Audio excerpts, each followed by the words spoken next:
Hello everybody, and just here, and welcome back to Frieren episode 12, which is not quite midway through the season quite yet, because the season is 28 episodes, so not yet, couple of episodes more. This episode is, as you can probably tell, a little bit late, or perhaps released before it got processed into HD. That's also a possibility. I had some technical issues with my camera, and until I fixed it, well, it took some time. So that's where we are right now. But Frieren is here at last. The previous episode was not particularly content-rich, so to speak. It very much seemed like a transitionary episode, right? We ended one arc, and we need to get to the second arc some way, because they aren't really, like, tied with each other. It's not like after we dealt with Aura, we now need to go after another Demon General, or something that would tie those arcs together. But rather, we are going on a completely separate adventure, and until we get there, we need some sort of a transition. But some things did happen, so let's recount them. First of all, Frieren got a tome of some sort of a shield magic that would probably be useful. It's not the same magic that was used to protect the city, but again, it could still prove useful. And then they set off somewhere in the middle of winter for some godforsaken reason. They set off towards the magical city beyond the mountains, because apparently Frieren doesn't have her magical certification. She didn't bother renewing it every 100 of years or however long. As she said, there's been so many organizations trying to codify magic users and give them certifications, etc., that she just stopped bothering eventually. But they need a first-class mage or something like that, some high-tier mage with them to even be allowed to venture further into the demon territory. So they have no choice but to get Frieren her certification. They rather, set off in the middle of the winter. And I'm still at a complete loss why. You guys offered some curious ideas, and I also read a couple of ideas on Reddit, I think, about why that might be the case. Well, maybe Frieren thought that they will be able to go through the mountains faster, but it's been so long since she went there last that something changed. Perhaps the blizzard was not entirely natural, maybe something else caused it. Perhaps it's climate change and blizzards usually didn't happen. Perhaps Frieren did want to stop by in that shelter on the mountain, by the mountains, but they didn't get there fast enough. Plenty of different explanations, but none of it necessarily explains why they set off in the middle of winter. Like, sure, they set off in the middle of winter because Frieren thought they might be able to do that, but why not wait until spring? Or why not wait until winter and set off in autumn?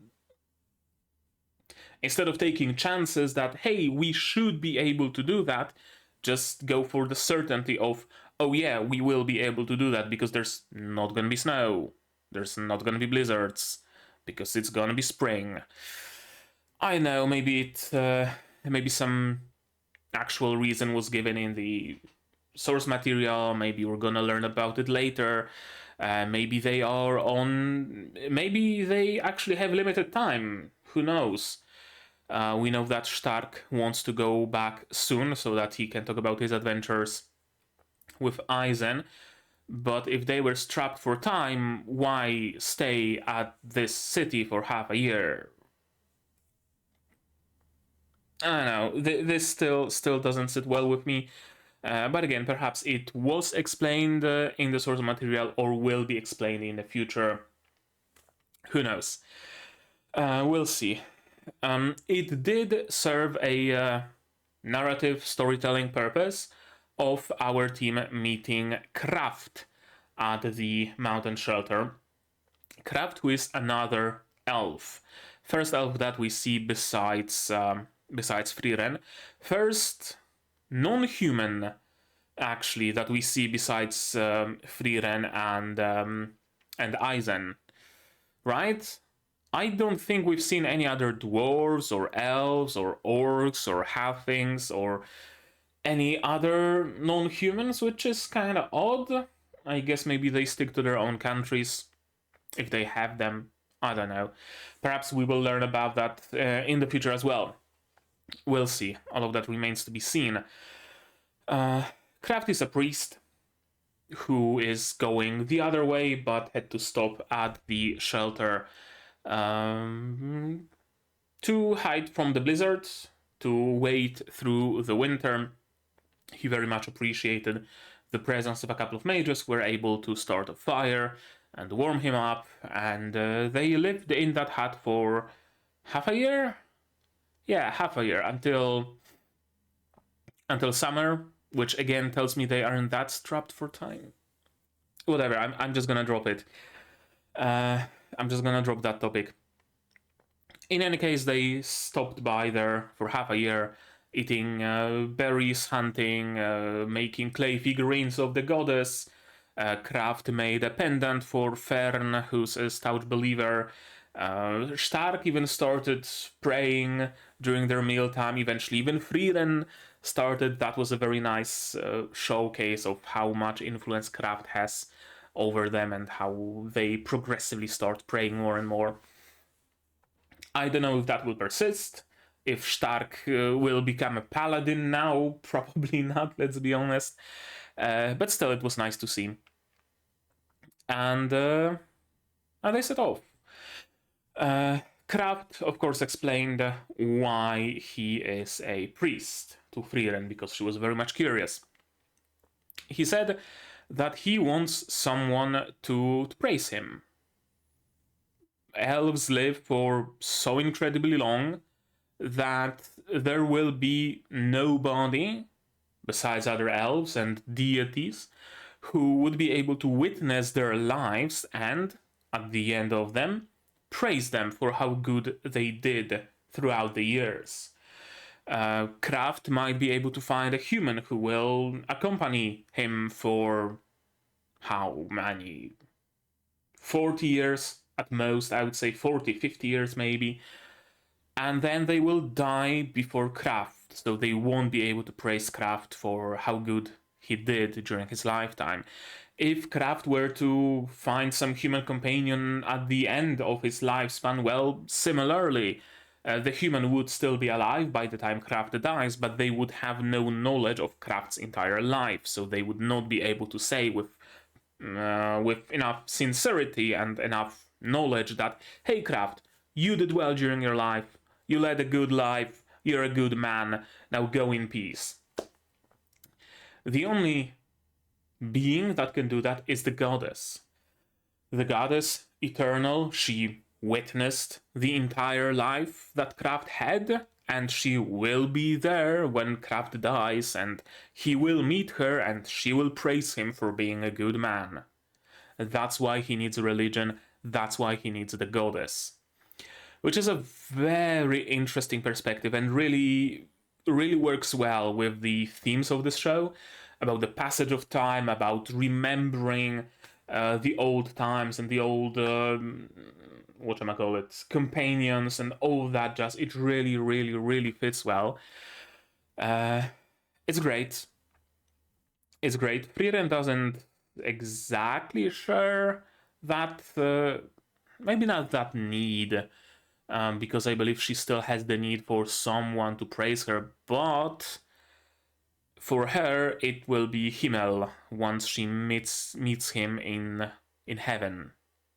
Probably, hopefully, we'll see. In any case, it was nice to see Kraft. It was nice to see some other perspective, and I think that when he said, when he called Frieren young, I think he might have been truthful. I think an elf would not be mistaken when it comes to the age of another elf. He would not mistake her for being a couple centuries old, which tells me Kraft is even older, a couple of 1,000 years old, perhaps. How long-lived are elves exactly? That's a good question, isn't it? And yeah, now we set off again. It's springtime, or well, after 6 months it would be summer, really. So it's summer and we can go to the Magic City to get our certification. And I expect that to be the next arc. How exactly is it gonna look? My instincts learned from other anime tell me that it's going to be some sort of a, maybe not a tournament arc, but some sort of a, oh, you need to go there and hunt that beast, and then you need to go there and bring some ore, and then you need to prove that you are strong enough, so you will fight against our headmaster of our magic academy, and he will deem you worthy or not, or, you know, something like that. That's so incredibly common in anime, but that also makes me believe that it's not exactly, or not at all even, what's gonna happen in this show. It's probably gonna be much different. I don't know how's it gonna go, but maybe the certification won't even be a blip on our radar. Frieren will just walk in, say who she is, show that old seal of hers, and they're just gonna give her the paper, and that's gonna be it. And the actual arc of the next arc of the story is actually going to be something else. That's entirely plausible. I guess we should just watch and see what's it gonna be, right? No point speculating if we can just learn it first hand, second hand, kinda, because we aren't actually there. Whatever. Subs, you're gonna need them to follow along with me. Sound, I'm gonna need it to hear what's going on. Support the channel if you want monetarily on Patreon or YouTube down below, or not. Share my content, spread the word, cost nothing, helps a lot. And with that, we can start watching episode 12 of Frieren in 3, 2, 1, go. Okay, starting with the OP.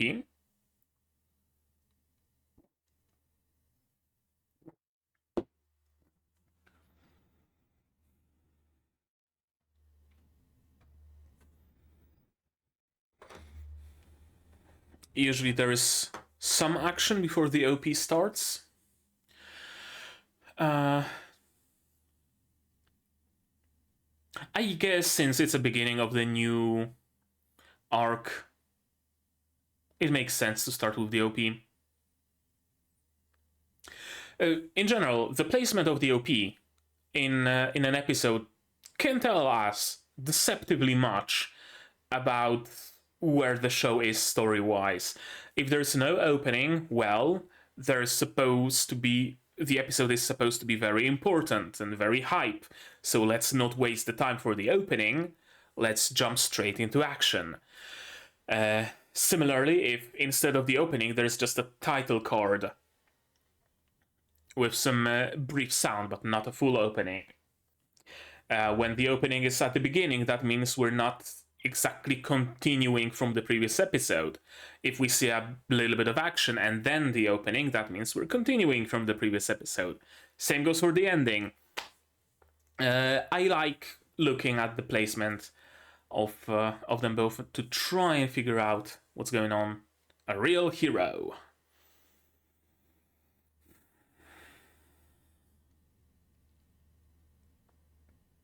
I really thought we were gonna time skip through the journey straight to the magical city.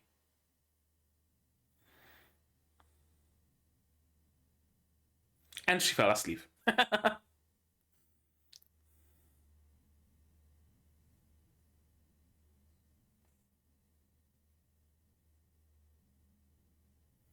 You carry the axe then.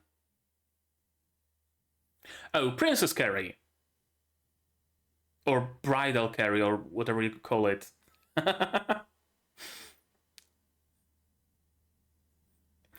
Of course. uh, Fern, never change. Never change, Fern.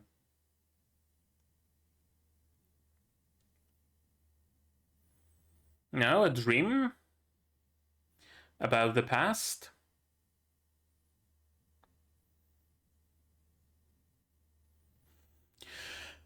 Okay. Curious.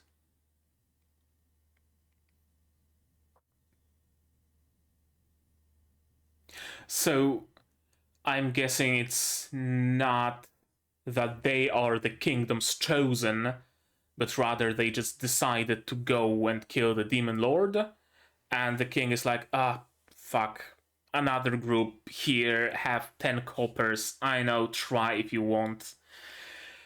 Interesting.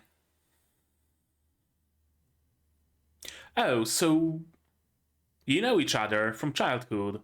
That's cool.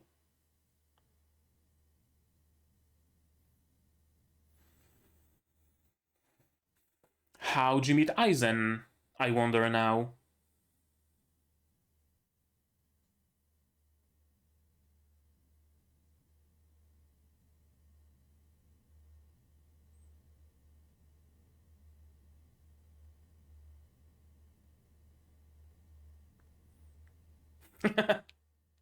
Eisen looks pleased. He likes this company.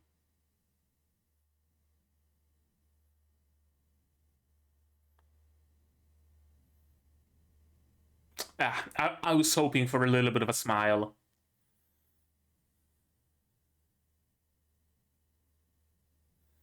Hey, you're finally awake. You were trying to cross the border, weren't you?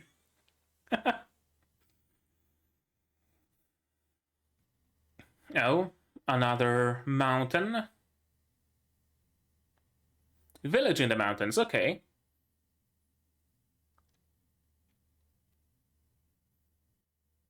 No, carry me.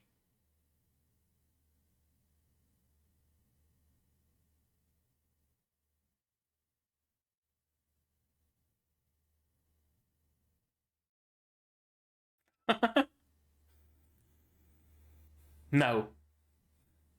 She's mine. You're not getting my waifu.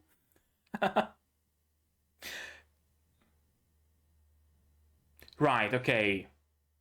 She doesn't want Stark to touch inappropriate places, I guess.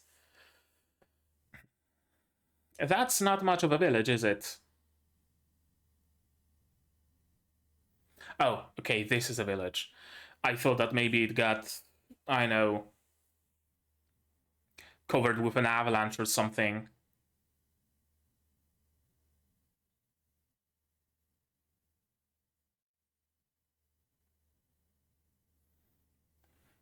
Village of the Sword, connection to Himmel's hero sword? Probably. Lord of the Mountains? One of the leftover demon generals?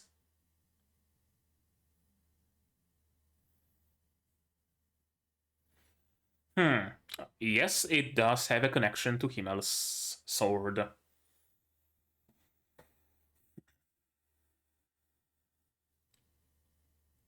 Excalibur, then.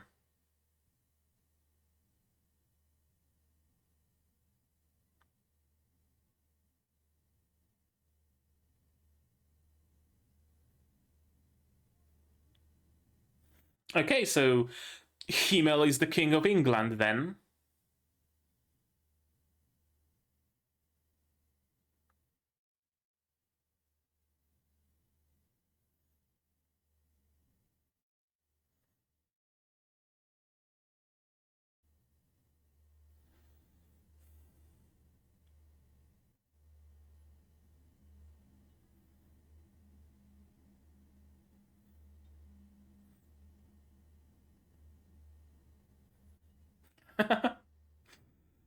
How old are you to be a village chief?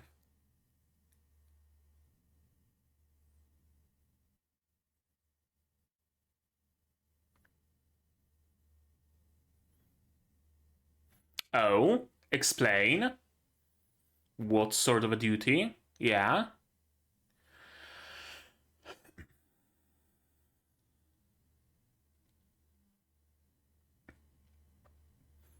Okay, we have our next arc, we have our next goal. Exterminating the Lord of the Mountain.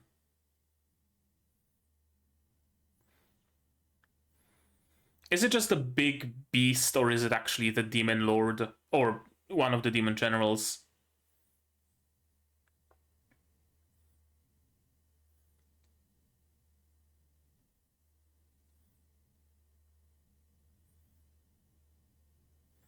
None were strong enough? Or does nobody visit?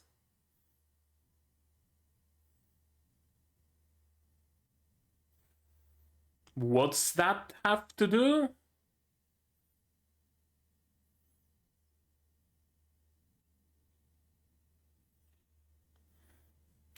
Okay, Stark. I'm glad you gained a little bit of confidence. You're confident enough, at least, to face, I guess, nobody anymore. uh, Mountain Lord.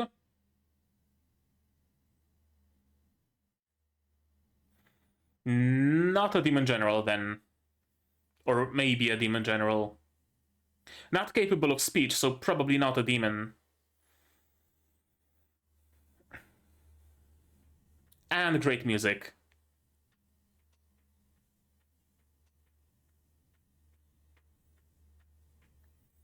Yeah, this is just small fry.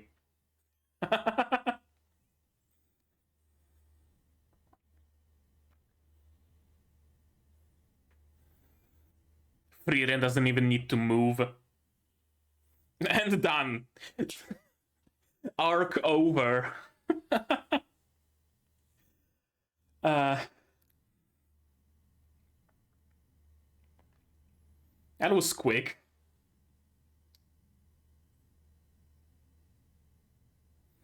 Oh. Oh. Oh.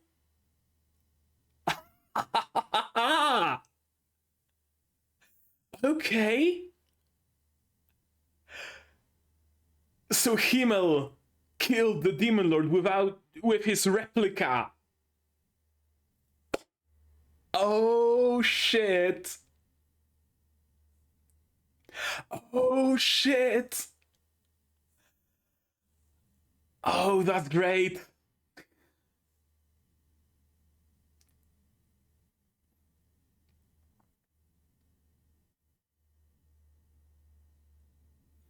It's the deeds that make a hero, not some fucking rusty sword. Exactly. Exactly. Oh, that's a great subversion of the trope.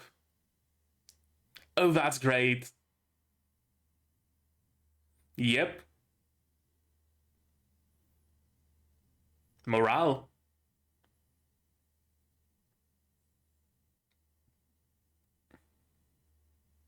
Exactly. People need a hero to worship, right?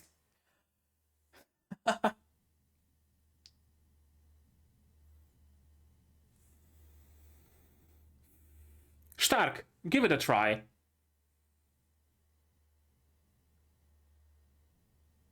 Give it a tug.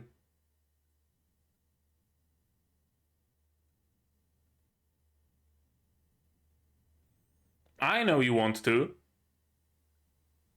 Or is he also going to decide that, no, it's not the sword who makes a hero? I don't care either.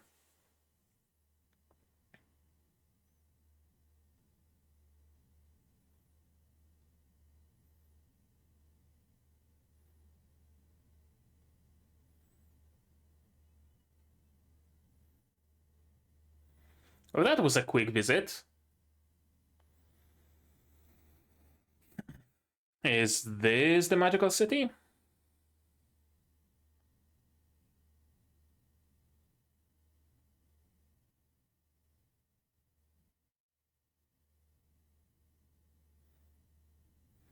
No, she just wants to read some books and chill.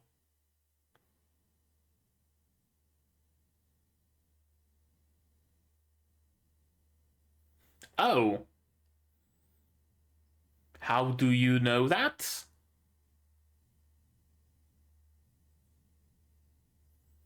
Well, there's still time. Exactly. You intended to go through the stores anyway.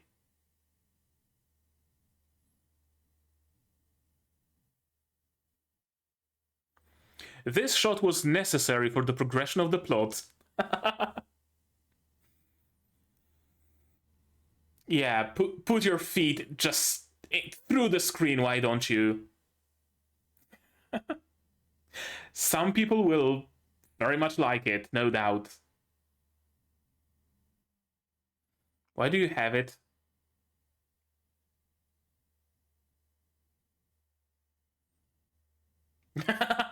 Okay, Smug Frieren is great.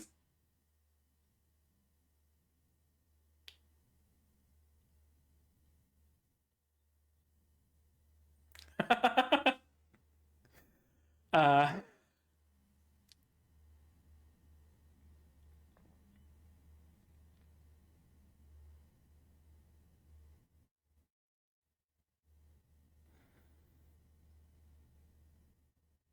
give him a pine cone, I guess. You have that, apparently. A ring of strength or something? Or just a pretty trinket?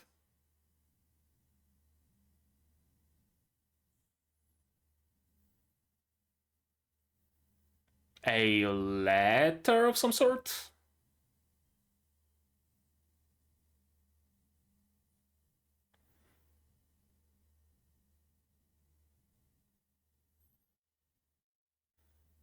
Oh, you want to go through his stuff?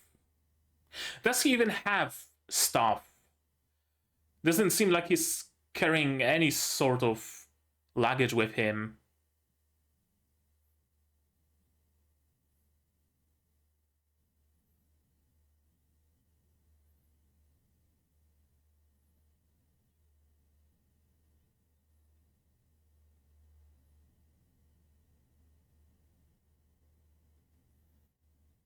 I mean, yeah, he has some heroes to look up to, and he's generally a nice guy, so of course he would be helping people.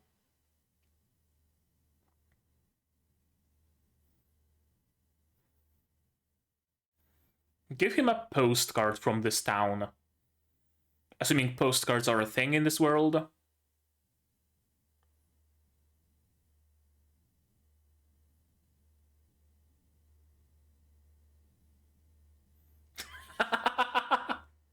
Yes, he very much would enjoy that potion.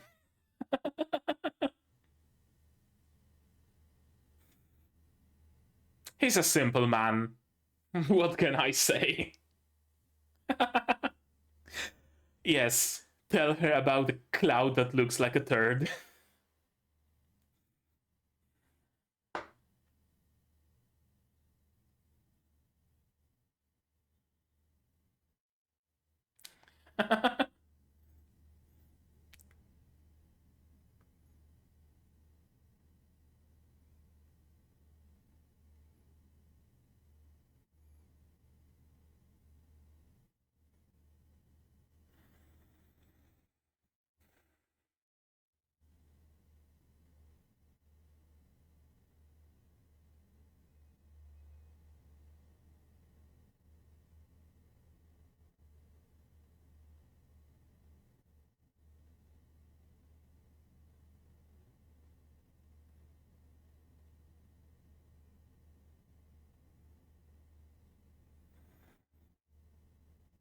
Oh, so he never actually got a gift, I would assume.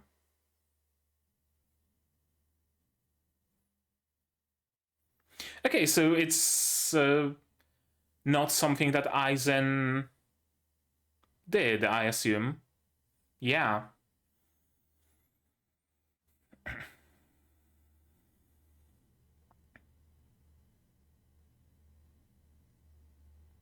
Or his family.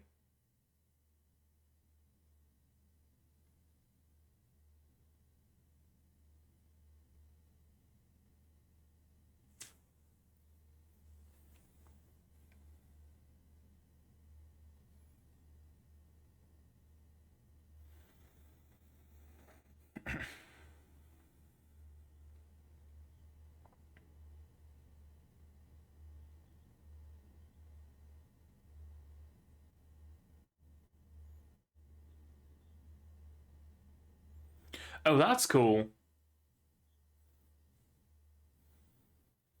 If your cape is dirty, that means you're a shitty warrior because you allowed some blood splatter on you. Huh. I mean, he's like 8 here, so don't expect wonders, maybe?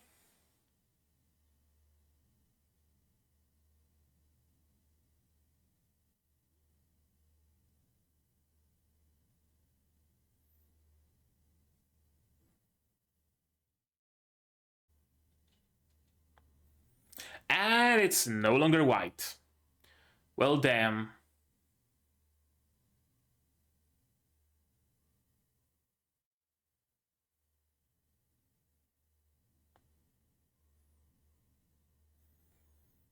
Okay. So it looks like his older brother is an actually good person. Okay, that's cool. It's not all assholes around him then. That's a big ass axe.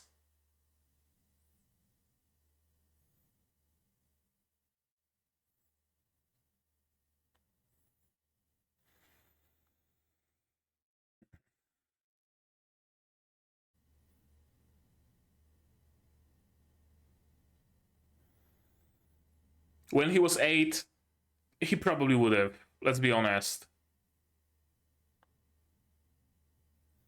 Oh, I cannot believe that. Fern is smiling at Stark. Huh. That's character development.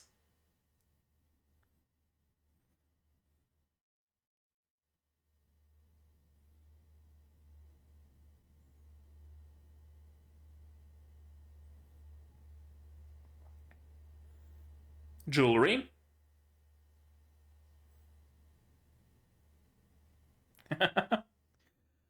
Some iron bracelet would probably be... Oh, there we go. Iron or silver, maybe. Frieren can cook? She makes big burgers. But he made big burgers.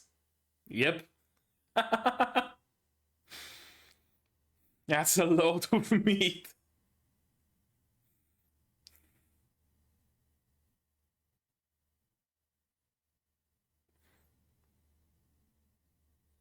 Yeah.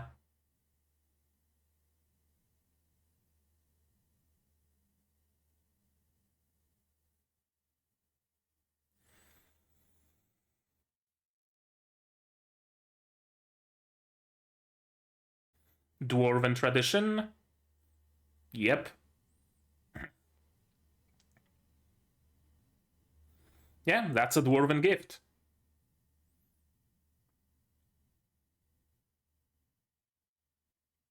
Yes, you are.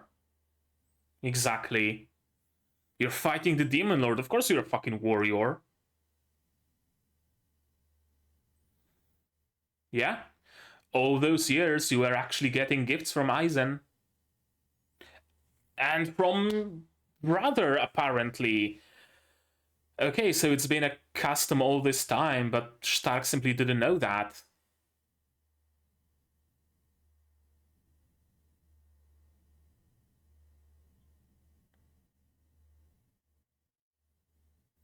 Huh.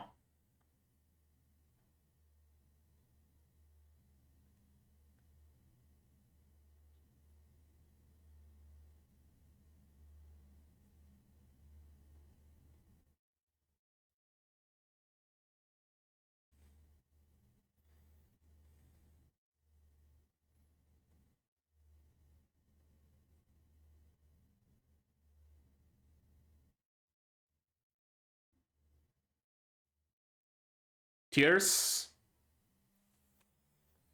from off screen?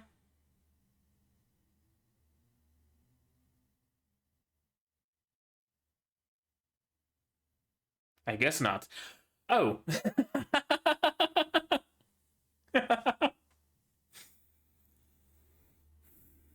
You're a gift.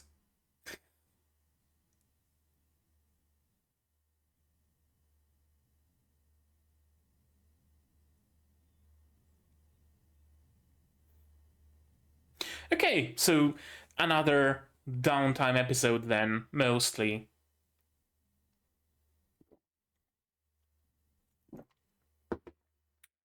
I mean,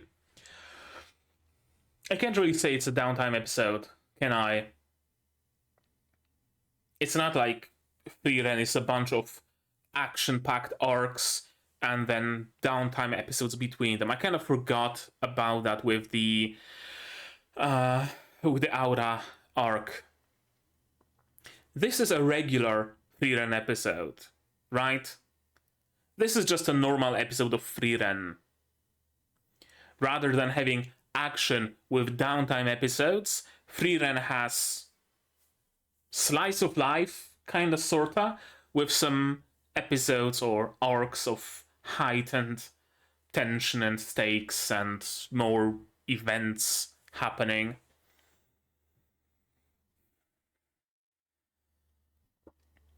Cool episode.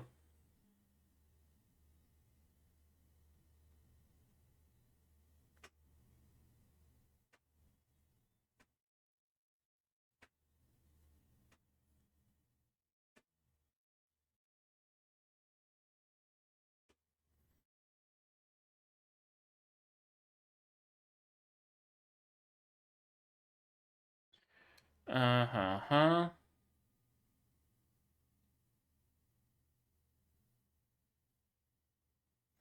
Aversion to one's own kind. Frieren doesn't like elves? Interesting. Interesting title. Okay, so let's watch this episode again, shall we? Yes, we shall. Of course we shall. OP. Frieren can't walk, and of course Fern won't allow Stark to touch her. This is cool. This is very interesting. Notice how there is absolutely no pomp in here about heroes setting off to defeat the Demon Lord. Nothing of the sort. This is a very cool subversion of the usual, of how, I don't want to call it a trope, but of how this kind of a story usually goes, right? The kingdom calls for the heroes or people who believe themselves to be heroes to arrive, and then the kingdom picks the best of the best, or they have a register of adventurers, and oh, this is the best mage in the region, this is the best swordsman in the region, let's call them here, give them a coffer of gold, and set them off on a journey to defeat the Demon Lord with trumpets blowing and people throwing rose petals on the ground, right? That kind of deal. It's a big event. Not the case here. Perhaps the first group of heroes, maybe the first few groups of heroes were like that. They were given a lot of money, they were given a lot of pomp, they were given a lot of whatchamacallit. It was a big event. But then they started dying, unable to defeat the Demon Lord. And then more adventures started appearing, and it just became like a monthly occurrence. Some group of upstarts arrives and say they want to kill the Demon Lord, so the king's like, whatever, sure, go ahead. Here's, I don't fucking know, 10 coppers or something. Go and try if you want. I don't give a fuck anymore. Interesting. Cool. I actually really like it. How I guess how realistic kind of sort of it is. How grounded it is. It makes sense that the first group of heroes sent against the Demon Lord is not going to be the victorious one. Right? Like, even just statistically, it's very unlikely for the first try to be successful. And this is the case in pretty much every other show based on similar premise of characters setting off to defeat the Demon Lord, right? They appear from modern Japan, usually, or maybe they're just found among the adventurers or whatever, and oh, we're we're creating a task force to kill the demon lord, and you're the best 3 warriors in this country, so you will go there and kill him. And they go there and kill him. Meanwhile, it's much more realistic to assume that there were people trying to do that, and they died. But perhaps they left some knowledge, right? They brought some intel. They learned about the nature of the demons, and then future groups, future teams will have an easier time doing that. Cool. I like it. I really do. Many heroes have tried and failed to defeat the Demon King until now. There's nothing wrong with earning money to cover expenses. Yep. It'll feel like an adventure. I would assume that perhaps this is also why they managed to defeat the Demon Lord, because they treated it as an adventure. It took them 10 years. And during those 10 long years of side quests and side tracking, they grew a lot. Meanwhile, if you took 3 or 4 or 5 best and brightest of the country and sent them straight to the Demon Lord's castle, they would just die. They, Frieren's group, had the time to go for some skirmishes with the demons, to learn about them, figure out their tactics. Frieren had the time I don't know, modify Zolthrak or right stuff like that. So they took it slow and they grew during their travels. That's why they were the ones to defeat the Demon Lord. And here we also learn about the replica of the hero's sword. I fully expected the twist to be that Himmel believes it's a replica and Frieren is like, no, it's not. Like, I've seen my master forge this sword and it has this little thingamajig here. Yeah, that's her signature. This is the original hero's sword. And that's the big twist? No, it's something much better. It's something much, much better. Also interesting how Himmel and Heiter are childhood friends. That kind of explains how how their team started. It started from Himmel's dream. He dragged Heiter into it because, of course, Heiter is his childhood friend, so of course he's gonna go on an adventure with Himmel. Then somewhere on the way they found Eisen, who decided to join them. Then they learned about Frieren being in the area, so they went to her to recruit her. It's cool. It's an organic growth of the team. And yeah, someday I'm gonna get the real sword. You smell nice.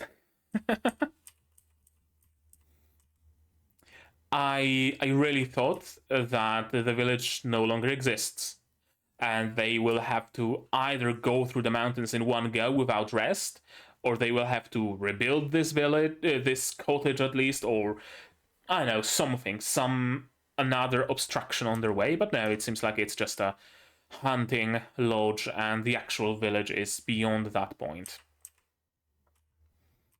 Very young village chief, 49th in the line, and she has some messages from her grandma.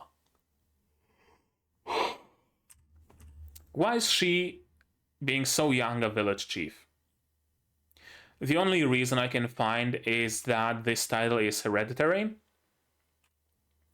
and the village chief isn't actually being elected. I mean, she mentioned she's the 49th in line, and her mother died, so who's the next in line? Well, this 8-year-old girl, so I guess she's our village chief then. And she is. Old hunting cabin, Lord of the Mountains. Village of the Sword with the hero's sword. At least that's what my grandmother said. Duty being monster extermination. So kinda like... There was that other village that Frieren promised to visit, wasn't there? Yes, there was, somewhere early on in the show. Stark no effort. Frieren, no effort. Fern, no effort. Frieren, no effort either, but she didn't even need to take part in this combat, really. Why didn't you hire other adventurers to exterminate them? It's because Himmel is the hero. Oh, what's the connection here?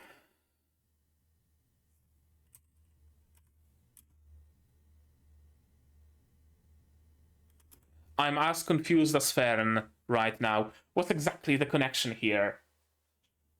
Okay. Oh.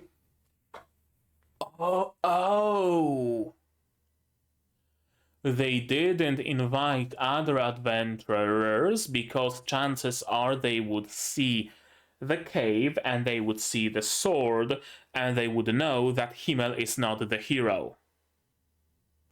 But Himmel is the hero, and we can't allow something like this to tarnish his memory, to tarnish his reputation, to destroy his legend. We need to keep that legend alive. So bringing in people who are not already in on it from the outside, it would threaten that legend. And we want Himmel to be the hero that he is. We don't want anybody to put that into question. We don't want rumors to start spreading that, oh, Himmel isn't actually the hero. He didn't pull out the sword. Right? That's why they didn't bring other adventurers. Makes perfect sense. I'm no longer confused about it. This is great. I was about to comment how Stark is now much more confident. He sees a group of like however many wolves, and he just jumps in to go and fight with them, and there is no fight. He just killed them all by landing. And he sees the sword. I fully expected this to be one of the demon lords or one of the demon generals, but no, apparently it's just a beast. Yeah, only 8 years and you consider yourself a lord. And of course, Stark can keep moving. Not even a fight at all. Zolthrak and it's dead.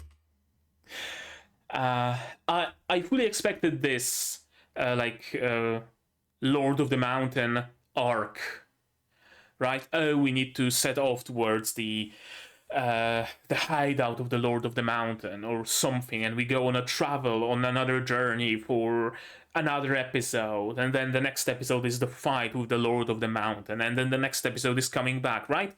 I expected this to be at least a mini arc, but no, we just solve it 9 minutes in. This is great, actually. This is great.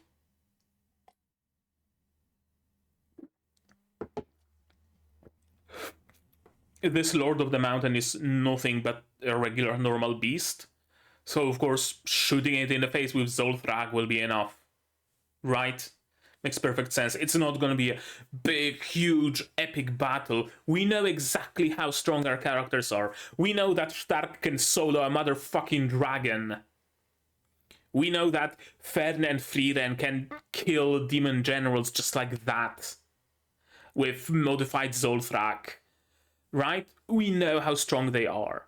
So of course it's not gonna be much of a fight. What's the meaning of this? Yeah, the sword is still here. Another amazing subversion. Himmel didn't actually pull the sword from the stone.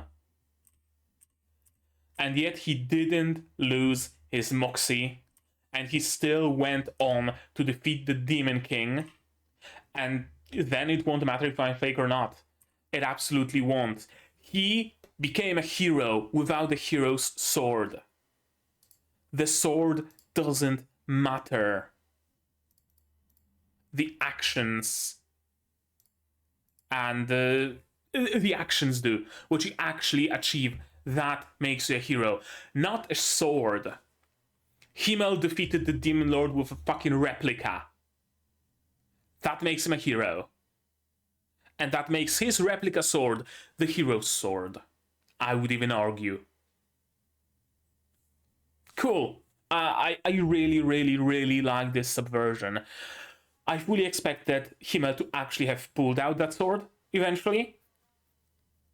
But no. No, because it's not the sword that makes a hero. Amazing. Even without that sword, he saved the world. Exactly. Exactly. The truth was covered up because people wanted to make him a hero. And this story spreading would shake those foundations a little bit up, right? We know that Himmel is a hero because he's been chosen by the sword. Not because he saved the world, because he was chosen by the sword. And if those people learned that he wasn't chosen by the sword, they would start doubting whether or not he's a hero. Not looking at his deeds, this would be enough to shake up his legend. Makes perfect sense. I love it. Future generations always romanticize heroes. We don't want that romance to die. Original nature eventually disappears. I both expected Stark to at least try, and I also expected him to just not even try. To go through, or rather to follow the heart of the story, right? That you don't need that sword to be a hero. Right? I don't need that sword either. I have my axe. If I do heroic deeds with my axe, then I will be hero. I will be a hero. I don't need a sword for that. Cool. Cool choice. We're not even spending much time there. Appetite region. Appetite? Is that what it's called? Appetite? I don't know German, so I don't know what appetite means, but my first association is appetite. Both are English and German are Germanic languages, so I don't know. Everyone's free to do whatever. So of course, Frieren wants to read a book and Frieren wants to look at the stores. People are gonna have a field day with this. I can see artists already scribbling passionately, 100%. What do you have here? Grimoires, of course, that is to be expected. You have some sort of an ammonite shell? No, that's not an ammonite, but some sort of a shell, like a Nautilus shell. A rock. Some other stuff that you're just lugging around. Wait, was that? Is that a? It absolutely was a cat face, right? This is absolutely a cat face. Fucking saved.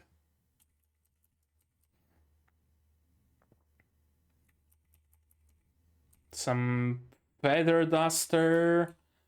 Tenga egg, Rubik's cube, and a dissolving potion. Smag Frieren. I didn't think I'd live the day. A potion that dissolves clothing, of course. Oh, this is better, Smag Frieren. This is like Anya levels of smugness. And, of course, Fern was raised by a priest after all, right?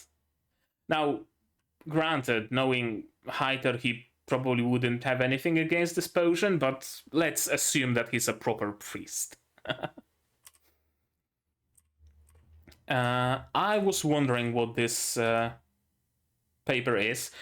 I thought maybe it's some sort of a last letter that Eisen left for Stark, and Frieren just happened to have it, and that's gonna be the gift. But no, it's a recipe.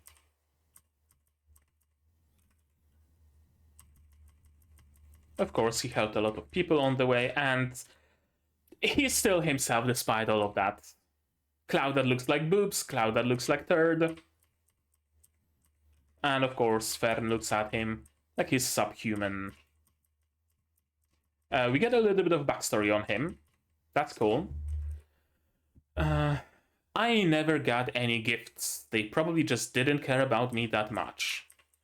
That's what he believed. This is cool. If your cloak coat is stained, that means you're not the greatest warrior there is, because you couldn't avoid the blood splatter, you couldn't avoid, I know, going into a mud puddle, you couldn't avoid brushing through the leaves, you couldn't avoid that. So the cleaner your cloak is, the better of a warrior you are. I'm immediately reminded of Gate and Lele's dissertation presentation. That was also cool. When you give your when you present your research, your magical research in the world of Gate, you wear all white, and you can't take this. You can't take off those clothes until you leave the city. I think something like that. And if people like your research, you will escape unscathed, so to speak, right? Your clothes will be white as they were. If people don't like your research, they're gonna throw paint at you. And you will have to walk around the city with your white clothes stained with paint, signifying that you're a shit researcher. That was my first thing that came to mind. Stark is a failure, of course. I was fully expecting his brother to also be an asshole, but no. His brother is actually nice, to the point of willingly dirtying his clothes to help Stark figure out how to grip the sword properly. I abandoned even my brother and fled. Later we learned a different perspective to it. His brother ordered him to flee, basically. Past doesn't matter, the warrior Stark I've known has never run. Yeah. I might in the future? No, we're gonna stop you. You're gonna wanna run? I have a chain spell. I can fucking restrain you. Frieren smiling at Stark, though, that's a rare sight. Too expensive, of course, but in the end he did get some sort of a bracelet. Plain, but a gift from the heart. And big burger steaks. Considering how big are the burgers they've been eating throughout this show, I fully expected this to be the next evolution, right? This loaf of bread in the middle, I expected it to be like sliced in half and just like this burger. But no, it's Hamburg steak. My master never gave me any gifts, but he did make me birthday Hamburg steaks. And that was your gift. That was your gift. Dwarven custom. A gift to honor warriors who have worked hard. A birthday present. And that was exactly the same thing that Stark was getting from Stoltz.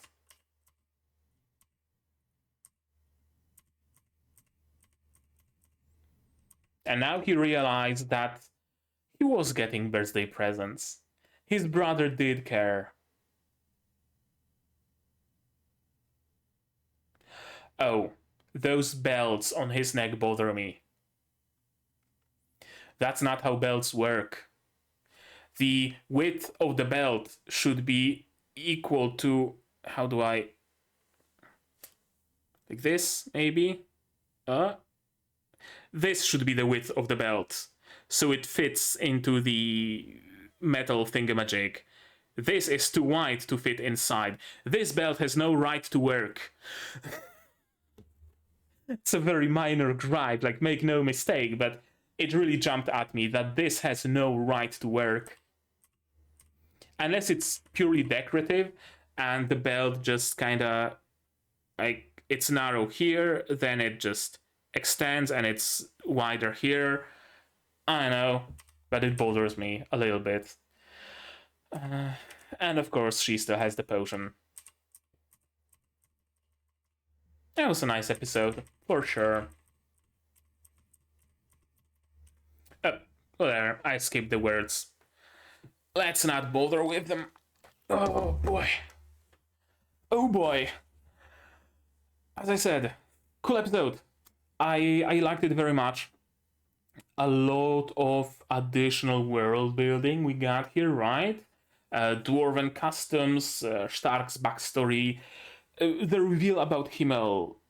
That was probably the biggest thing. That he defeated the Demon Lord with a replica sword. That immediately makes him jump up on like power scale.